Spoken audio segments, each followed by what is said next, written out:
Wilderson III. Thank you. Can you hear me okay? I'm audible, huh? Okay.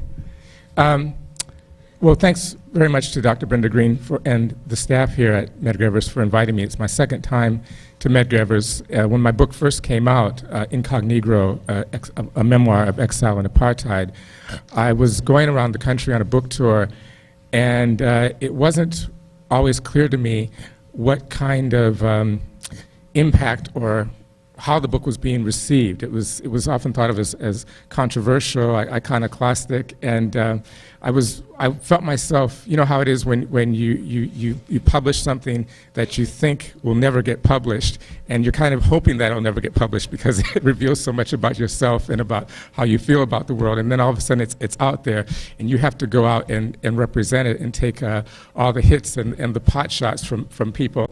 And I wasn't really ready for that. But when I came here, I believe it was in November of 2008, I had the most sustained and engaged response and dialogue about my work that I've ever had. And I'm really happy to be here, and I'm happy that my publisher, South End Press, has actually come in and collaborated and relocated to Medgar Evers. And thank you very much to Laura Rice for putting us all together. So. In the 1980s, I was teaching creative writing in Minneapolis, Minnesota. And as you can well imagine, I was struggling with how to be as a writer and how to be as a black writer in that place and in these particular times. And what my relationship was between my writing and the political movements that I had been involved with, as well as my personal life, because my work in my fiction and my poetry and my creative nonfiction is kind of vertically integrated between the kind of the world of political struggles and the more intimate and risky kind of stories about intimate relations and family. And I didn't know that I had to actually give myself permission to write what I was writing in the way that I needed to write it, and to just be comfortable and accept the fact that if people really read it closely, they'll see my commitment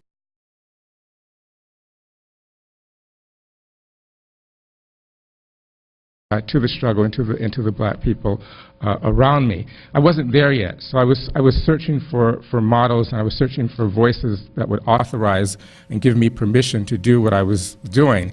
And I looked to two people that I held in very high esteem. One was James Baldwin, and the other was Tony K. Bambara, for the guidance of this. And James Baldwin gave me permission in a certain way when he had a dialogue in 1972 with Nikki Giovanni. I think it was recorded by the BBC, and Nikki Giovanni was asking him how could he go to the core of his personal life so unflinchingly and risk the kind of fallout in relations and risk being misunderstood once the writing came out. And I'll never forget what he said. He said to her, when the book comes out, and he's speaking kind of towards his father in this thing that he's saying to her, he says, when the book comes out, it may hurt you, but for it to hurt you, it had to hurt me first. I can only say as much about you as I'm willing to say about myself, and that has happened to anyone who has ever tried to live. And that, I thought, whoa, okay, well, that's all I need. But shortly after that, I was in a master's workshop where the creative writing instructors took workshops from people who were well-known and in the world. And so I was taking a workshop from Tony K. Bambara, who came through and was teaching the teachers at the Loft. And I asked her the same question. And she gave me a completely different answer. She said, I would never write about anyone who I'm related to intimately or who I know. I wouldn't want anything like that to come back to me. And so now I was thrown back on my heels, because Baldwin had said one thing and Tony K. Bambara had said another thing. And it took me several years to realize that both Tony K. Bambara and James Baldwin were equally committed to the struggle and committed in their own ways, and that their relationship between themselves and their writing and the struggle, they had developed in their own way and through their own ideas about how to get the writing done and what to do. And that if I was going to look around for other people to tell me how to do it and what to do, that I would never do it in my way, and that I just had to trust that the readers would understand that I was committed. And so I had to find my own way in doing this. And this is kind of at the height of what I want to say, because a key to writing successfully is learning how to get out of the way of the result, learning how to stop worrying about whether or not the writing is any good or whether anyone will accept it, and simply get the writing done. Typically, what I mean when I ask myself whether or not people will like or accept my writing, is what I'm really trying to say to myself is whether or not people will like or accept me. And this is a difficult thing to overcome, especially for a black writer, because we're not just black writers, we're black people. And as black people, we live every day of our lives in an anti-black world, a world that defines itself in very fundamental ways in contradistinction from us. We live every day of our lives in a context, again that word context, a context of daily rejection. So it's understandable that we as black writers might strive for acceptance and appreciation through our writing, but as I said, this gets us tangled up in the result. The lesson that we have to learn as writers resonates with what I want to say about literature and political struggle. Now, I'm a political writer, which is to say my writing is self-consciously about radical change. But when I have worked as an activist in political movements, my labor has been intentional and goal-oriented. For example, I organized with a purpose to say, free Mumia Abu-Jamal, to free all political prisoners, or to abolish the prison industrial complex here in the United States. Or in South Africa, I've worked to abolish apartheid and unsuccessfully to set up a socialist state.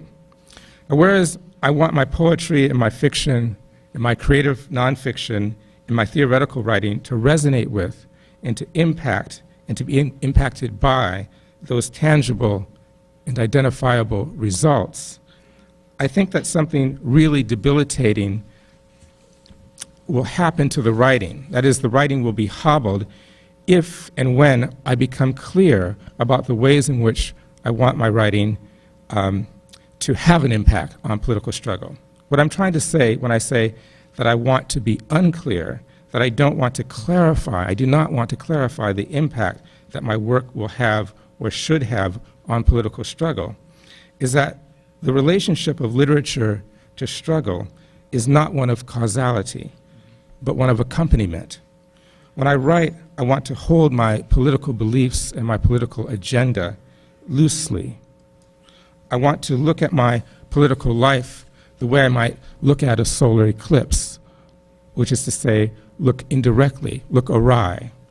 In this way, I might be able to liberate my imagination and go to places in the writing that I and other black people go to all the time, but places that are too dangerous to go to and too dangerous to speak about when one is trying to organize people to take risks, or when a political organization is presenting a list of demands. I said at the beginning that this is an anti-black world. It's anti-black in places that I hate, like apartheid South Africa and apartheid America, and it's anti-black in places that I don't hate, such as Cuba. I've been involved with some really radical political movements, but none of them have called for an end of the world.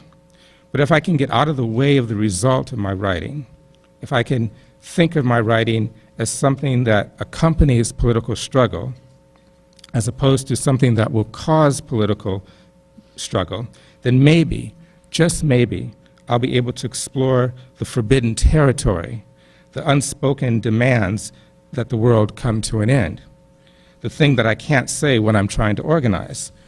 Maybe I can harness the energy of the political movement to make breakthroughs in the imagination that the movement can't always accommodate if it's to maintain its organizational capacity. So that's what I'd like to say to you today. Thank you. Thank you.